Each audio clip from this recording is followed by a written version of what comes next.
즉 원자력 추진 잠수함은 동북아시아의 전략 판도를 근본부터 흔들어 놓을 수 있는 가공할 전략 무기로 묘사된다. 실제로 무제한에 가까운 잔원 능력과 강력한 미사일로 무장한 원자력 추진 잠수함은 핵무기를 보유한 강대국의 전유물이며 존재만으로도 적이 도발 의지를 꺾이게 만드는 강력한 무기다. 전쟁에 대비해 존재하는 집단인 군대는 언제나 최강의 무기를 원한다.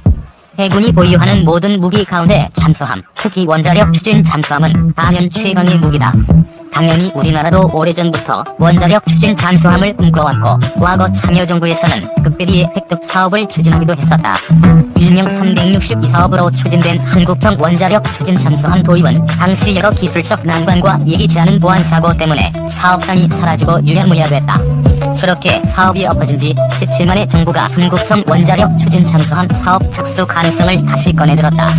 한국형 원자력 추진 잠수함 이야기는 지난달 28일 청와대 국가안보실 김현종 2차장이 차세대 잠수함은 핵 추진이 될 것이라고 언급하면서 언론의 관심을 받기 시작했다. 약 2주 뒤인 지난 10일 군은 국방중기 계획을 발표하면서 4,000톤급 잠수함 획득 계획이 있음을 공식화했다. 언론에서는 이 잠수함이 원자력 추진 잠수함이라고 다양한 기사들을 쏟아내기 시작했다. 군이 소개한 4,000톤급 잠수함은 현재 진행되고 있는 차세대 잠수함 사업, 일명 장보고 3 사업의 세 번째 단계인 배치 3을 지칭하는 것이다. 현재 해군은 도산 안창호급으로 명명된 3,000톤급 잠수함 전력화를 준비하고 있는데 이 잠수함은 3,000톤급이라고는 하지만 수중 배수량이 3,700톤이 넘는 덩치를 가지고 있다. 도산 안창호급 잠수함은 장보고 3 배치 1 사업으로 세척이 진수됐거나 건조 중인데 해군은 이 사업의 후속 사업인 배치 2 사업에서 3,700톤급 잠수함, 실제로는 4,500톤에 육박하는 디젤 전기 추진 신형 잠수함 3척을 확보하고 그 후속 사업인 배치 3에서는 이보다 더 대형화되었지만 추진 방식은 아직 결정되지 않은 차세대 잠수함 3척을 더 확보할 예정이다. 현재 해군의 건함 계획은 배치 1급 3척을 2023년까지, 배치 2급 3척을 2028년까지 인수하는 것이 목표다. 이 때문에 언론에서는 배치 3급은 2020년대 말부터 2030년대 초 사이에 3척을 배치할 수 있을 것이라는 전망을 내놓고 있다. 언론의 전망대로 배치 3급의 추진 방식이 원자력으로 결정되고 2020년대 말에 초도함이 나온다면 우리나라는 10년 안에 원자력 추진 잠수함 보유국이 되는 것이다. 하지만 모든 것이 이런 장밋빛 희망처럼 순조롭게 흘러갈까? 필자는 국방부와 해군의 의뢰로 지난 2017년부터 2018년까지 한반도에서의 원자력 추진 잠수함의 유용성과 건조 가능성 검토라는 연구를 수행한 바 있었다.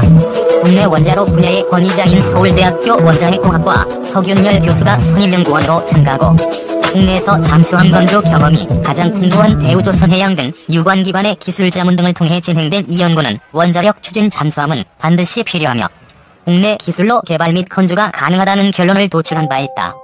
현재 해군은 이 연구 결과를 바탕으로 별도의 TF를 편성해 후속 연구를 진행하고 있다. 해당 연구 보고서는 비공개 자료로 분류되어 구체적인 내용을 공개할 수는 없으나 기존의 디젤 전기 추진 방식의 재래식 잠수함으로는 북한의 전략 잠수함과 SLBM 위협에 대처하기 어렵다는 전술적, 기술적 판단에 따라 원자력 추진 잠수함이 반드시 필요하다는 소결에 이어 한국이 원자력 추진 잠수함을 도입한다면 해외 도입과 국내 개발 가운데 어떤 방향으로 사업을 추진해야 하는지, 마지막으로 정치, 외교, 법률, 예산, 환경적 측면에서 원자력 추진 잠수함 획득이 정말 가능한지 여부를 검토했다. 연구보고서는 현재 국내 기술로도 원자력 추진 잠수함 독자 개발 및 건조가 가능하다고 판단했으나 당면 위협인 북한의 핵 합재 SLBM에 대한 대응 전력 조기 확보, 한국형 원자력 추진 잠수함의 기술적 완성도, 담보와 리스크 감수를 위해 아라쿠다급으로 잘 알려진 프랑스의 쉬프랑급을 기술 도입 생산하며 국내 개발을 병행하는 사업 방향성을 권고했다. 매사추세츠 공과대학 출신으로 미국의 원자력 추진 잠수함의 원자로를 납품하고 있는 세계 최고의 잠수함용 원자로 제작사 웨스팅하우스 일렉트릭의 수석 엔지니어로 활약하며 다수의 원자로 설계 경험을 가지고 있는 서균열 교수는 한국형 원자력 추진 잠수함의 원자로 개발과 선체 설치에 소요되는 기간을 7년으로 계산했다. 한국은 이미 스마트 등 일체형 원자로 설계 및 제작 경험이 있으며 잠수함용 원자로 개발에 필요한 우수 인재와 인프라가 충분히 갖춰져 있다는 것이 개발 예상 기간을 7년을 본 근거였다. 잠수함 설계 및 건조 경험이 풍부한 국내 조선소의 엔지니어들과 국내 선박 기술자들 역시 비슷한 의견을 내놨다.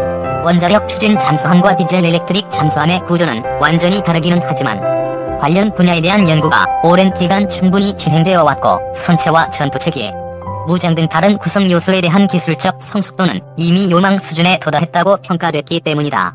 그러나 기술이 준비됐다고 해서 한국형 원자력 추진 잠수함이 10년 이내에 등장할 수 있는 것은 아니다.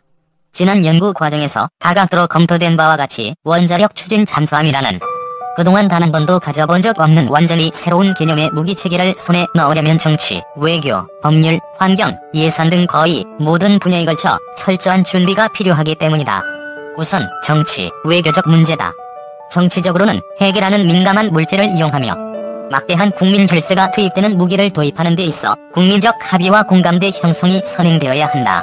외교적 문제는 국내 정치적 문제보다 더 복잡하고 어렵다. 우선 미국의 동의가 있어야 한다. 현행 한미원자력 협정에서는 군사적 목적에서의 원자력의 이용을 금지하고 있다.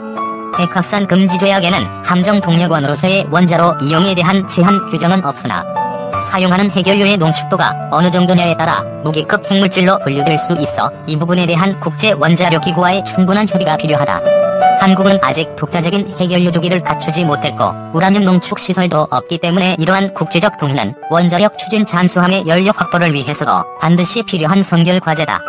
이러한 국제적 동의는 사실상 미국의 동의를 의미하기 때문에 원자력 추진 잠수함이 갖고 싶다면 미국과의 관계 강화가 다른 그 어떤 조건보다 중요하다. 국내 법령 정비도 시급하다. 우리나라는 그동안 원자력을 동력원으로 한 선박을 개발하거나 보유한 적이 없기 때문에 원자력 추진 잠수함 개발에 들어가려면 관계 법령부터 정비해야 한다. 원자력 전문가가 참여해 원자력법과 원자력안전법을 개정해 군사용 원자로의 건설과 운영부터 안전 관련 제반 규정, 사용 후 핵연료에 대한 사후 처리에 관한 준비까지 빈틈없이 준비해야 한다.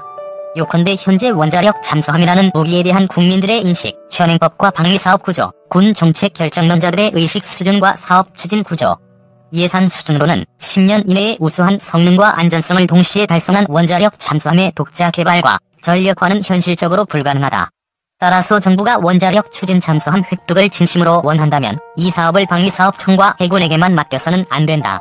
이 때문에 필자는 연구보고서에서 정부 유관부처와 기업, 학계의 역량을 효율적으로 결집하고 활용할 수 있는 대통령 직속의 독립기구를 설치할 것을 권고했다. 이러한 기구를 설치해 안으로는 국민적 공감대의 형성을, 밖으로는 미국의 양해와 지원을 이끌어내고 가용 자원을 최대한 효율적으로 투입해 사업을 안정적으로 이끌고 나가야 한다. 원자력 추진 잠수함은 군사적으로 매우 위력적인 무기지만 정치적으로도 대단히 효과적이고 강력한, 이제껏 가져보지 못한 전혀 새로운 영역의 무기체계다. 이와 동시에 자칫 잘못하면 움직이는 체르노빌이 될지도 모르는 위험성도 내포하고 있는 동전의 양면 같은 존재다.